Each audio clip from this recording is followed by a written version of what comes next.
That morning, I opened the door and froze. Standing there in a navy blue suit with a fresh layer of lipstick and a leather bag clutched tightly under one arm was Virginia Whitaker, my late husband's mother, my mother-in-law, and the woman who had made it her life's mission to remind me, at every opportunity, that I was nothing without her son. She didn't even wait for me to greet her. "We're going to see the lawyer," she said, brushing past me into the house like she owned it. "I know about the house.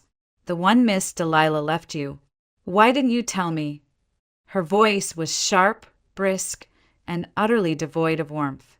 I didn't answer right away. My mind stumbled over her words. How did she know? I had only learned about the inheritance the night before. I hadn't told anyone, not even Emily.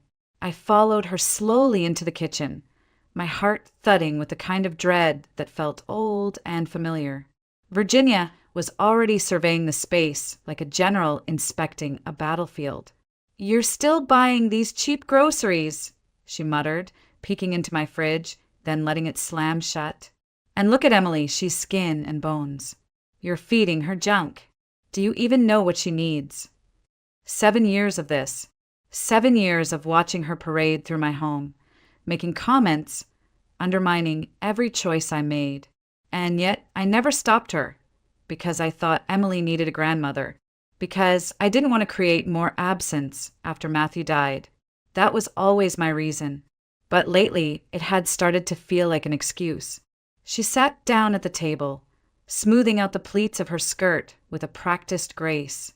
"Well," she snapped, "are we going to sit here all day, or are you going to change into something appropriate? We're seeing the lawyer at 10. I've already cleared my schedule.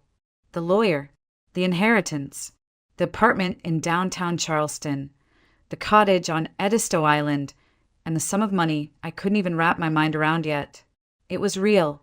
Delilah Boone had left it all to me. I barely remembered her.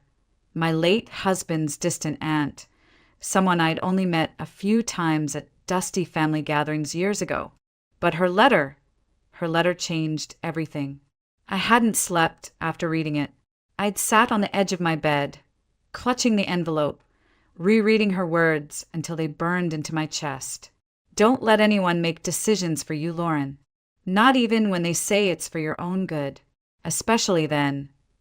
I wasn't sure what Delilah had seen in me, or why she'd chosen me over a long list of distant relatives. But for the first time in years, someone believed I was capable. And that belief terrified Virginia. She took out a little notepad from her purse and placed it in front of her like it was a weapon. I made a list of what we need to ask the lawyer.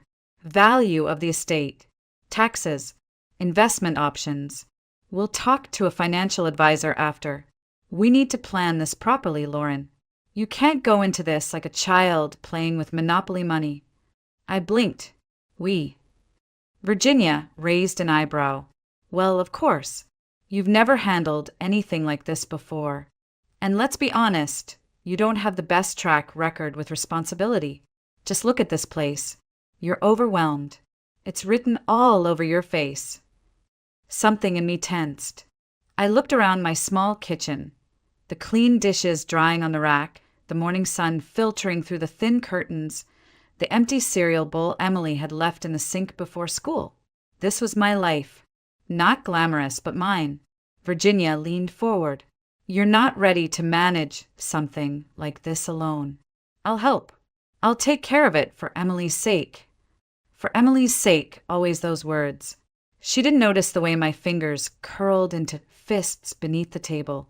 She didn't see the battle taking shape behind my silence. I had said yes to her control for 7 years. I had let her decide, organize, arrange, approve. I had told myself it was easier, safer.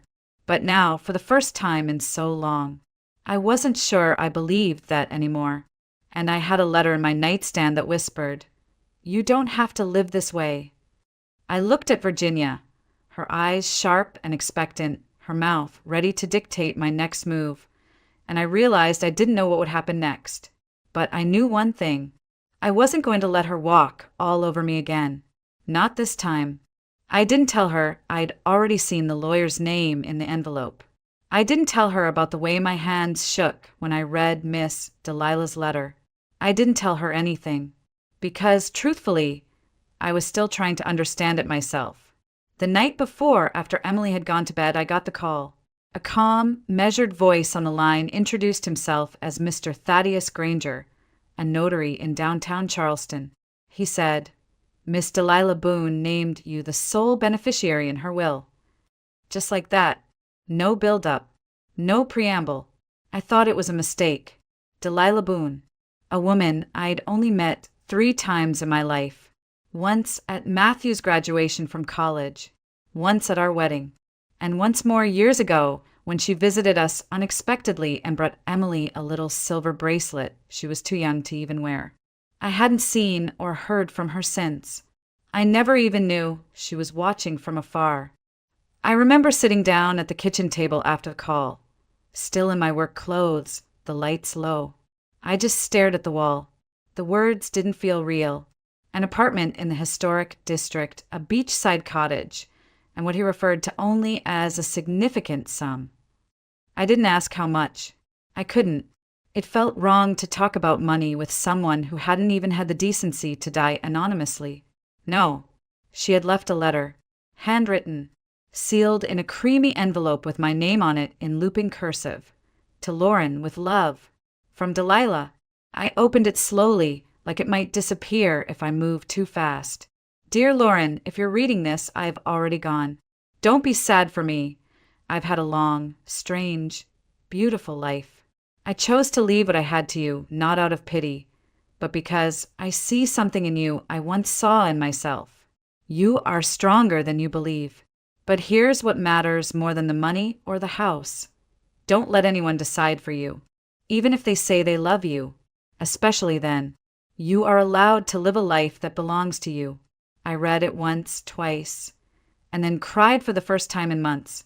Delilah Boone, who hadn't seen me in over a decade, somehow knew me better than most. She had seen my silence and recognized it not as peace, but surrender. For 7 years after Matthew died, I had been quiet.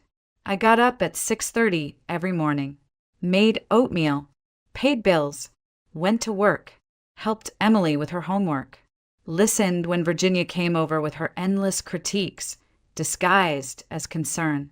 You shouldn't buy name-brand milk. Emily's skirt is too short. You're spoiling her with those running shoes. At first, I was grateful for the help. She watched Emily after school while I worked. She brought casseroles. She helped with the funeral. I thought we were building something that resembled family. But it changed so quickly. Her kindness turned into conditions. Her suggestions became commands. And somehow, I stopped making choices without looking over my shoulder. The worst part, I didn't even notice. Not until Delilah's letter. I remember sitting on the edge of my bed that night, the house silent, only the ticking of the old wall clock keeping me company. I reread the letter again and again, my eyes tracing the same looped handwriting as if searching for a hidden instruction. There was none, just one message, quiet but powerful. This is your life, Lauren. Start living it. But by morning, reality returned. And reality, in the shape of Virginia Whitaker, was now sitting in my kitchen with her list of financial strategies and an urgent desire to seize control. She didn't ask me how I felt. She didn't ask what I wanted. She assumed, as always, that her way was the only way. I stood at the sink and watched her sip her tea. "More sugar," she muttered, not even asking. I added 2 teaspoons and stirred slowly. My fingers were steady, but my chest was tight. "After we visit the lawyer," she said, "we'll stop by the bank. Then we'll need to schedule an appraisal. The apartment might be worth more than what they quoted. I'll handle the calls. You can focus on keeping things running here." I turned around and looked at her, really looked. Her eyes were sharp, calculating, but behind them there was something else. Fear, not of me, but of what this inheritance meant. It meant I didn't need her anymore, and she knew it. She smiled, too sweet. "You're lucky to have someone like me guiding you through this." I didn't smile back, because for the first time in a very long time, I wasn't sure I wanted to be guided at all. The lawyer's office was an old colonial building tucked between restored townhomes on Queen Street. It had white shutters, ivy curling up one side, and a brass nameplate so polished it looked new. I stood on the sidewalk, hands in the pockets of my coat, trying to summon the courage to go in. Beside me, Virginia adjusted her scarf with a practiced snap of her wrist. "We're 5 minutes early," she said. "That's good. Gives us time to go over the questions again." She opened her notepad and began reading aloud, as if I hadn't heard it all 5 times already. First, total value. Second, any pending taxes. Third, estimated time of transfer. And fourth, how we'll manage this responsibly. "I've made a budget outline. You'll thank me later." I didn't answer. My breath fogged in the chilly air. I thought about Delilah's letter again. I hadn't brought it with me, but I could feel its weight in my memory, like it had stitched itself into the lining of my coat. We were shown into a warm paneled office by a young assistant with red glasses and a clipboard. Mr. Thaddeus Granger stood as we entered. He was in his 60s, sharp in a three-piece suit, silver hair combed neatly back, and eyes that immediately flicked from me to Virginia and back again. "Mrs. Whittaker," he said, shaking my hand. "I'm glad you could come. Please have a seat." "I'm her mother-in-law," Virginia inserted quickly.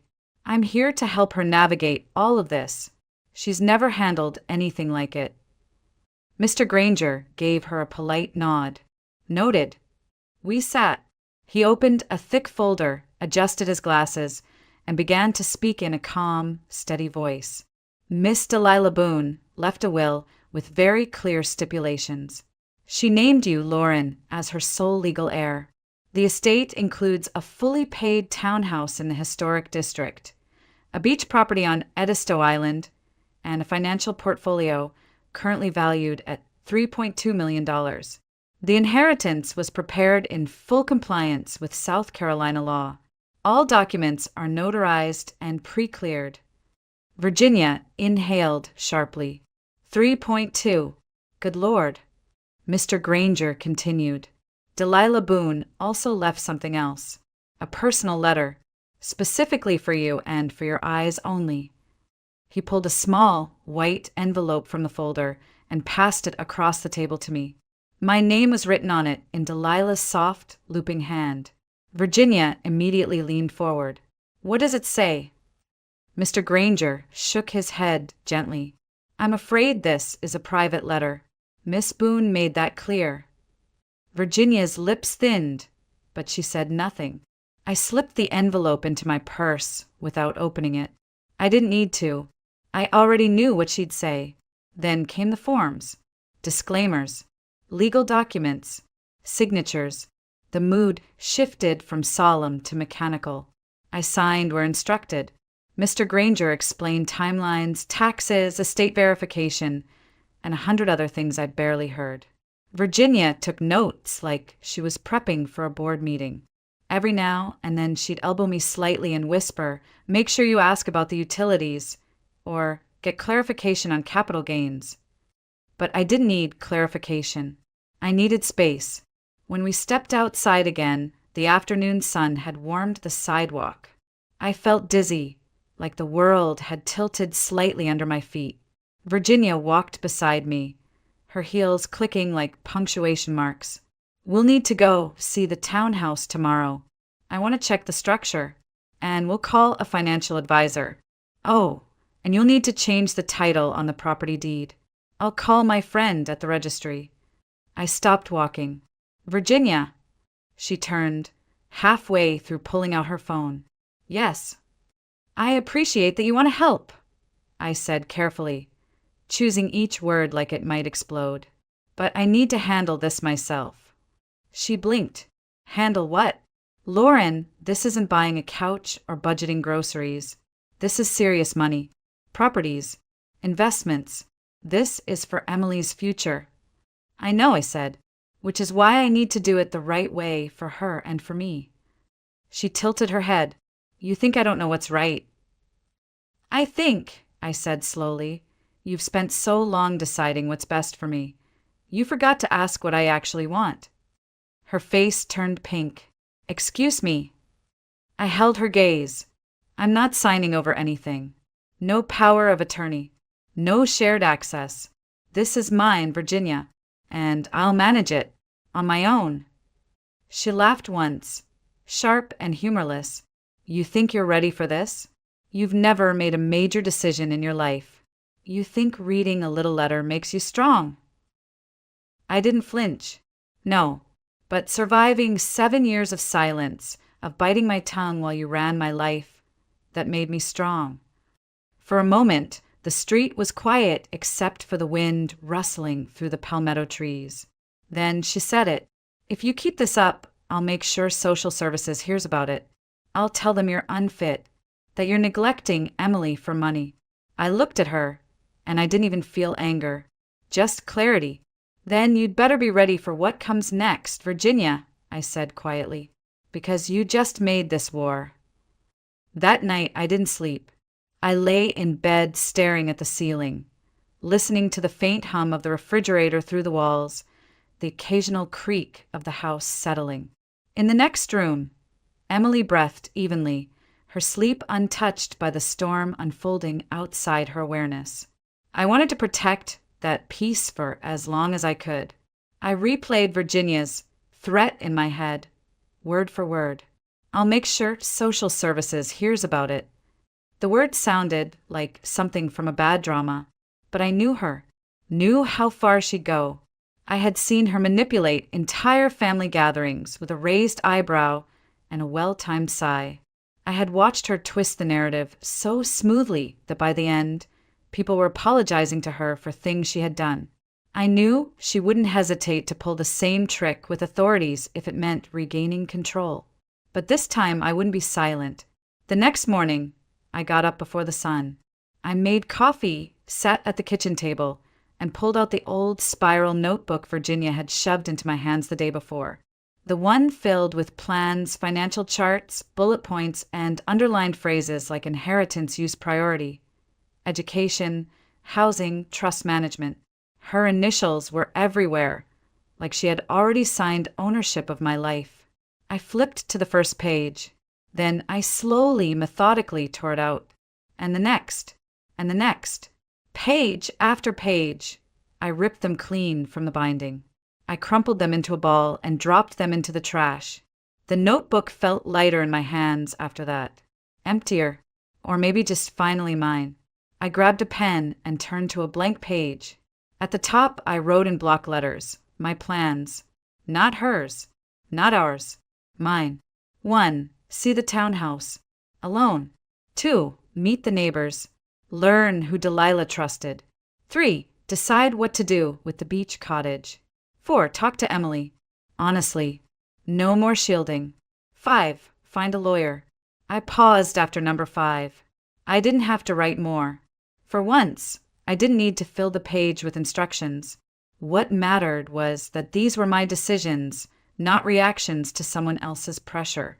Later that morning, Emily shuffled into the kitchen, her hair tangled, eyes still full of sleep. "Hey," she murmured, yawning. "Did Grandma come back?" I smiled softly and poured her some tea. No, but she might. She sat at the table, stirring her tea quietly. After a moment, she asked, "Mom, are you okay?" I met her gaze. She was only 15, but there were moments when her eyes reminded me of someone far older, of myself maybe, or of someone who had had to grow up too fast. "I'm okay," I said, and for the first time in a long time, I meant it. At 10 a.m., the phone rang. I picked it up on the second ring, bracing myself. "Good morning," the voice said. "This is Elena Matthews from the Charleston Department of Family Services. We've received a concern filed about your household. I'd like to schedule a time to talk." There it was. I felt a strange calm settle over me, like something inside had already accepted this moment hours ago. "I understand," I replied. "When do you want to meet?" We arranged a time. 2 days from now. I made a list of documents to prepare. Pay stubs, utility bills, Emily's report cards, her enrollment in school. I would not be caught off guard. Then I called the one person I wasn't sure would answer. Justice and Granger Law. A woman's voice answered. Hi, this is Lauren Whitaker. I saw Mr. Thaddeus Granger yesterday regarding an inheritance. I need to speak with someone about legal protection for myself and my daughter. There was a pause. Let me transfer you. After a few rings, a new voice came on the line. Calm, professional, male. I'm Ian Caldwell. What can I help you with, Ms. Whitaker? And so I told him everything. The inheritance, the threats, the manipulation, the latest call from Child Services. He listened in silence, asking only a few clarifying questions. Then he said, We deal with these types of situations more often than you'd expect. I'll take your case. You'll need documentation. But if your story is accurate, and I believe it is, we can handle this. I exhaled for what felt like the first time all morning. Thank you, I whispered. That night, Emily sat beside me on the couch, her homework open on the coffee table but untouched. Mom. Yes, sweetheart. I overheard you talking to someone. Are we in trouble? I shook my head. No, but someone's trying to cause trouble, and I'm not going to let them. She was quiet for a moment. Then she asked, Is this because of the house? I nodded slowly. She bit her lip. Grandma's not happy, huh? No, I said gently. She isn't, but that doesn't mean we have to let her make the rules. Emily looked at me for a long time. Are we allowed to say no to family? I smiled, even as something sharp twisted in my chest. Yes, especially when family stops acting like family. She leaned against me and whispered, Then I'm glad you are. We sat like that in silence, the night pressing softly against the windows, and I knew. I was ready for whatever came next. 2 days later, at exactly 2 p.m., I walked into the Charleston Department of Family Services with a folder clutched to my chest. Inside were the documents I'd prepared: pay stubs, Emily's school attendance reports, her honor roll certificate, a list of her extracurriculars, dance, piano, the student leadership group, proof of a normal, healthy, present life. The building smelled like paper and cold air. The woman who greeted me was in her 50s, with tired eyes and a no-nonsense voice. Mrs. Whitaker, I'm Elena Matthews. Thank you for coming in. We sat across from each other in a narrow office that felt too bright. She opened a file, flipped through some pages, and said, A report was submitted by a Mrs. Virginia Whitaker. She claims you've become unstable after receiving a large inheritance and are neglecting your daughter as a result. I didn't flinch. Instead, I calmly opened my folder and laid out the pages like armor. I told her about our daily routine, about Emily's academic progress, her social life, our dinners together, the stability of our finances. I told her that the inheritance had been received less than a week ago and that, outside of paperwork, nothing in our day-to-day life had changed. I told her the truth, and I told her, delicately, about Virginia. I didn't say she was manipulative. I said she was concerned. I didn't call her controlling. I said she struggled with boundaries. But I made it clear this was not about child welfare. This was about power. Elena listened closely, occasionally jotting things down. We will need to do a home visit, she said finally. Speak with your daughter, possibly a few neighbors. I nodded. That's fine. She offered a small smile. You seem prepared, Mrs. Whitaker. I've had time, I said. That evening, back at home, Emily sat curled on the couch, her school books scattered in front of her. How was it? It went well, I said. They're going to come talk to you. Just be honest, okay? Okay, she nodded. I will. She hesitated before adding, What if they believe her? I paused. Then I sat beside her and took her hand. Then we show them the truth. Together. The next morning, the second attack came. I was drinking my coffee when the landline rang. One of the few times anyone ever used it anymore. "Hello." A voice I hadn't heard in years answered. "This is Cynthia Whitaker," she said flatly.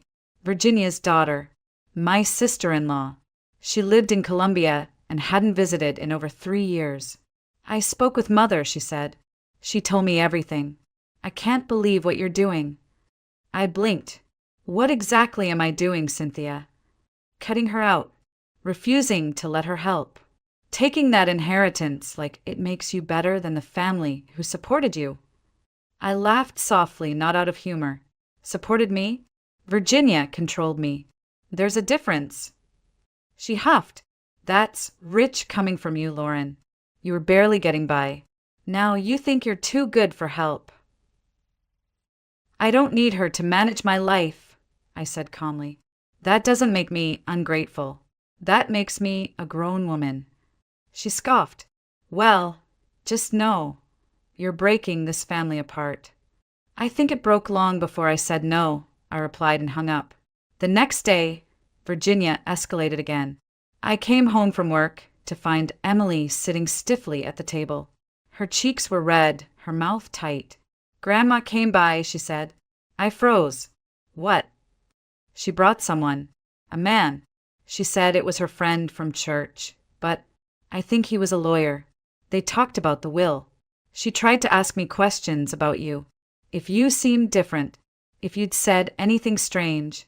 "I didn't say anything, Mom, I promise." I dropped my bag and pulled her into a hug. "It's okay, baby. You did exactly the right thing." I didn't cry in front of her, but I did later in the bathroom with the door locked. Not because I was afraid, not anymore, but because I was tired. Tired of the manipulation, tired of the threats, tired of the way Virginia treated love like a leash. The next morning, I met with Ian Caldwell, my lawyer, at his office. "She's pushing toward contesting the will," I told him. "She's planting doubt, talking about Delilah's state of mind, saying she was old and not thinking clearly." He nodded. "Typical angle. If we can confirm Delilah Boone was of sound mind when the will was drafted, and that you had no undue influence, she has no case." "I have her handwritten letter," I said, "and maybe more. There were neighbors, people Delilah trusted. She wasn't isolated." "Good," Ian said. "We'll need statements and medical records if we can get them." That afternoon, I drove to the townhouse. I hadn't seen it yet, not in daylight, not since I became its legal owner. It stood at the corner of a quiet block in south of Broad, with pale blue shutters and a wrought iron gate. There was ivy climbing the bricks and a mailbox with Delilah's last name still etched in brass. I stepped inside and something shifted in me.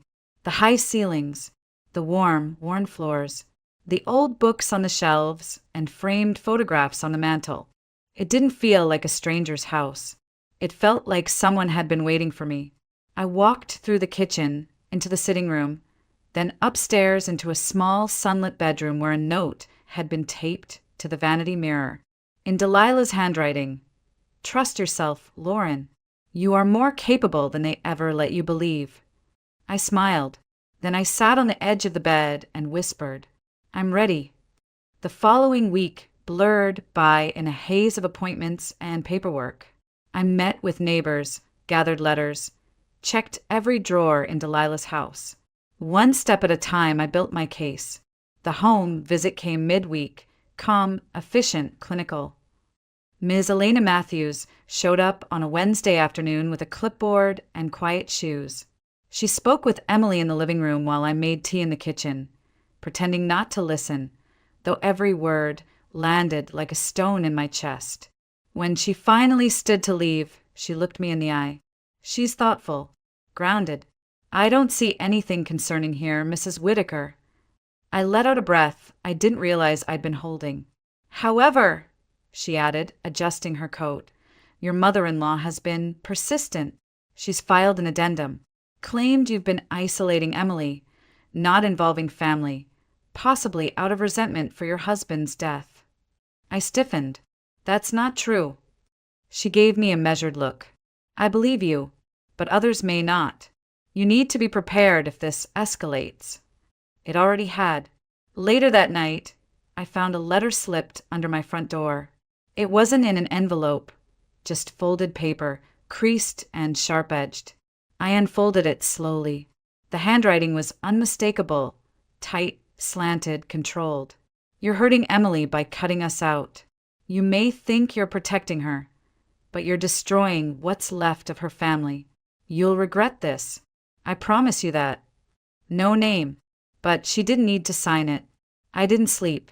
Again, I sat on the balcony long after midnight, watching the breeze lift the Spanish moss from the trees across the street.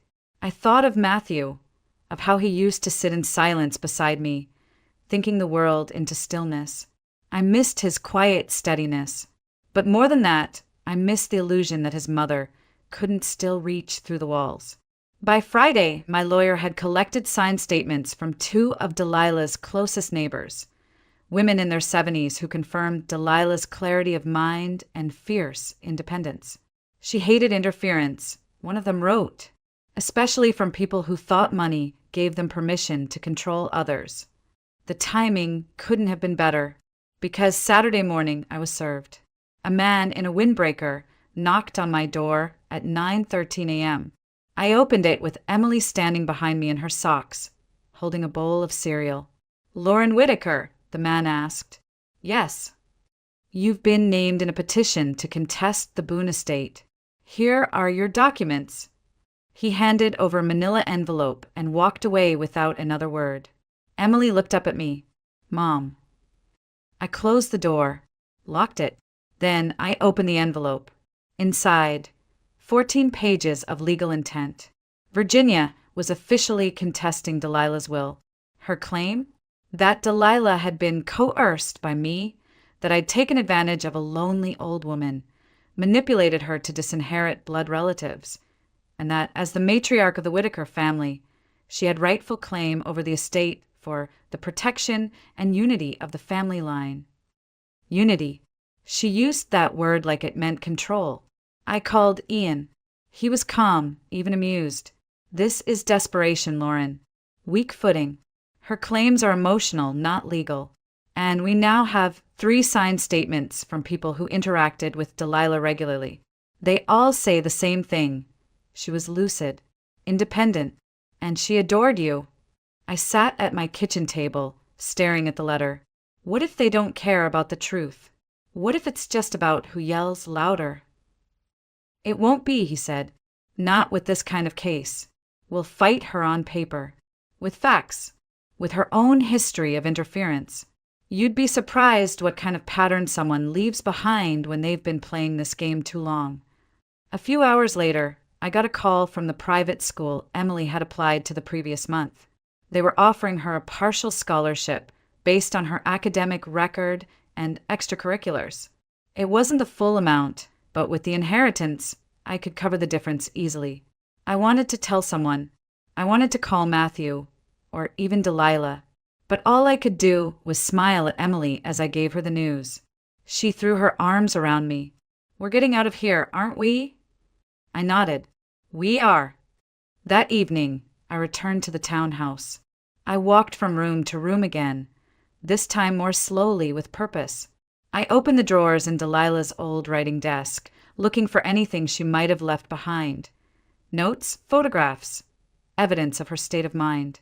What I found was better. In the bottom drawer, tucked between faded stationery and a yellowed ledger, was a folder. Inside were several letters written to Delilah from Virginia, and they weren't kind. One in particular stood out. Dated 2 years before Delilah's death, it read, "You have no idea what Lauren's really like. She'll use you if you let her. She's always been selfish. She hides it behind that sweet voice and weak posture, but trust me, she's not who you think she is." Delilah had underlined that last sentence and written beside it in firm ink. Maybe I'm the only one who actually sees her. I closed the folder with shaking hands. This was everything. Proof that Virginia had tried to smear me long before the inheritance, and that Delilah hadn't been fooled. Not for a second. For the first time in weeks, I felt something warm build in my chest, not fear, not anger. Resolve. That morning, I stood in front of the mirror for a long time, not to check my hair, but to remind myself I belonged in that courtroom. Not because I inherited something, but because I survived everything. The hearing was set for 9 a.m. at the Charleston County Probate Court, a sandstone building with ivy creeping up its north side and the weight of 100 years sitting heavy in its halls. I arrived early, dressed in navy blue, my hair pulled back, face bare. I didn't want to look powerful. I wanted to look clear, steady, unshakable. Virginia arrived 15 minutes late. She wore a pearl brooch and a face that looked carved from bone. Tight, pale, brittle. Cynthia flanked her like a political aide, carrying a folder so thick it bent her arm. They didn't look at me when they passed. Emily stayed home as we'd agreed. No child should have to sit through a morning where love was weaponized in front of strangers. Ian met me just outside the courtroom. He gave a small nod and said, "We're ready. You know the judge. Stern but fair. Stick to the truth. Let them dig their own hole." Inside, everything was quiet except for the shuffle of papers and the murmur of formality.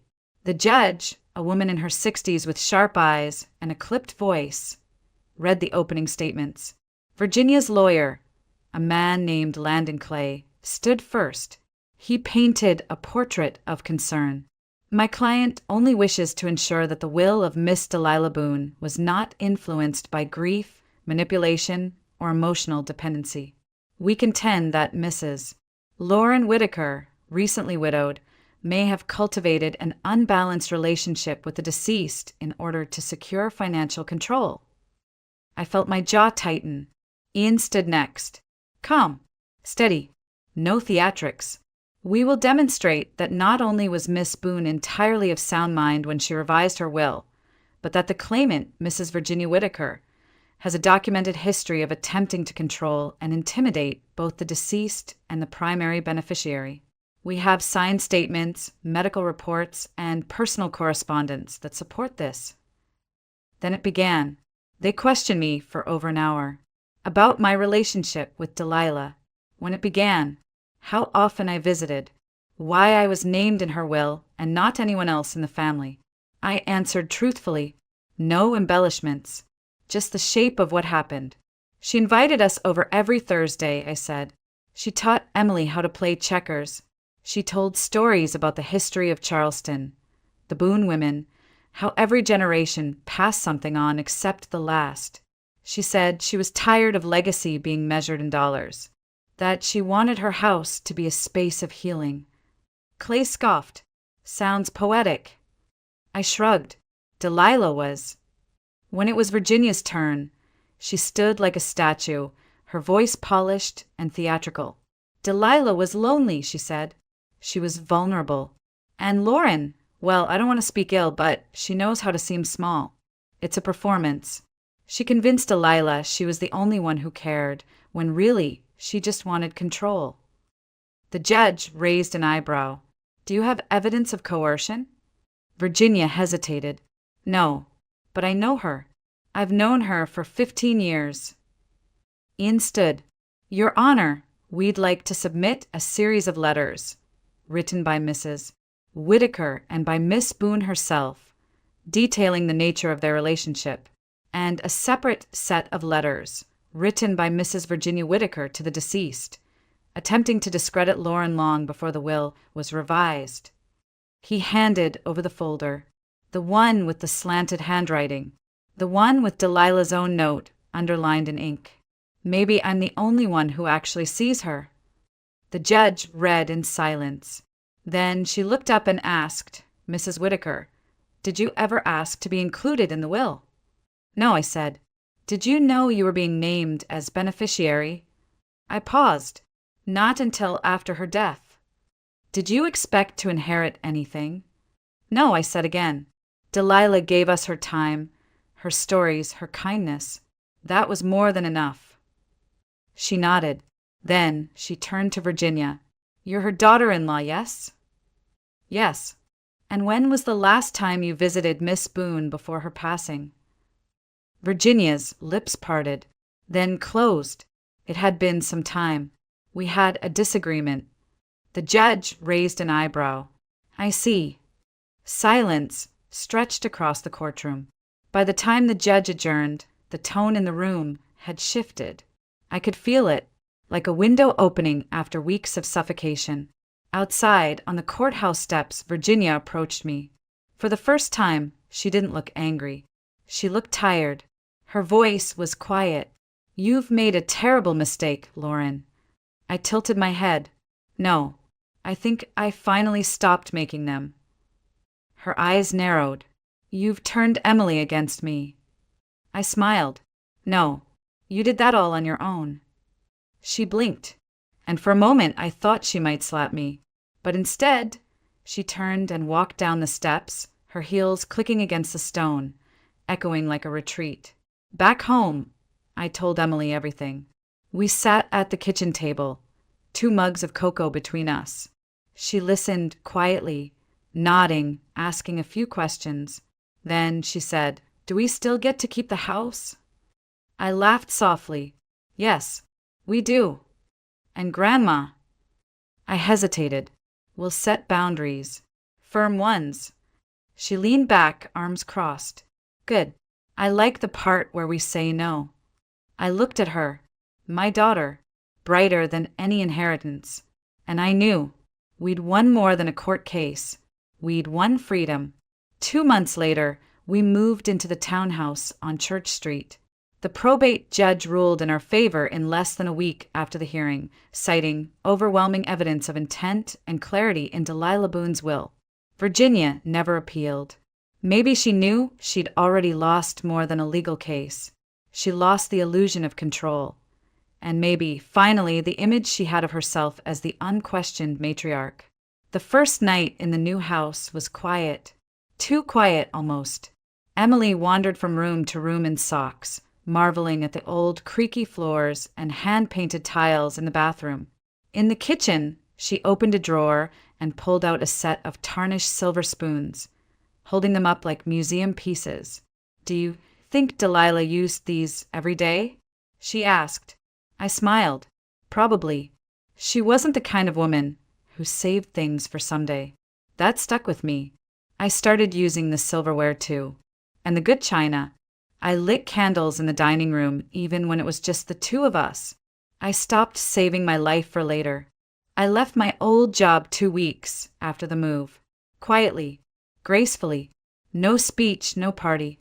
I'd been working at the city permit office for 9 years, and while it paid the bills, it had slowly drained me dry. I used a small portion of the inheritance to open something I'd never dared dream about before, a studio. Not a yoga studio, not a pottery studio, just a place. For writing, for photography, for projects I hadn't named yet. A room with floor-to-ceiling windows and too many plants. A space that felt like breathing. People asked, of course. Neighbors, former coworkers, parents from Emily's new school. "You really live in that Boone place now?" "Yes." "Did she really leave it all to you?" "She did." And then the question always came in one form or another. "Why you?" And I'd always pause, because the truth wasn't easy to put into a single sentence. Delilah left me the house because I listened. Because I stayed. Because when the rest of the world saw an old woman with dusty curtains and a strange family, I saw someone who refused to be invisible. She didn't just leave me a house. She left me permission to stop apologizing, to stop shrinking, to stop waiting for someone to give me space. Emily thrived in her new school. She made friends, joined the drama club, got cast in a small role as a firefly in a Midsummer Night's Dream. I cried watching her flit across the stage in a glittery homemade costume, arms spread like wings. After the show, Virginia was waiting by the exit. I hadn't seen her since the court ruling. She stood near the brick wall, dressed in black, not out of mourning, but performance. "I just wanted to see her," she said. "That's not a crime, is it?" I nodded. "No, but surprising us like this? Not the way." She looked tired, older than she had just 2 months earlier. Her hands clutched a small gift bag with tissue paper sticking out at odd angles. I brought her something. I took it gently. I'll give it to her. She hesitated. I'm not the villain you think I am. No, I said. You're the woman who let fear wear the face of love. She blinked. I didn't flinch. Then I turned and walked away, the gift bag rustling softly in my hand. Back home, Emily opened it and found a charm bracelet with a single letter E and a note that said,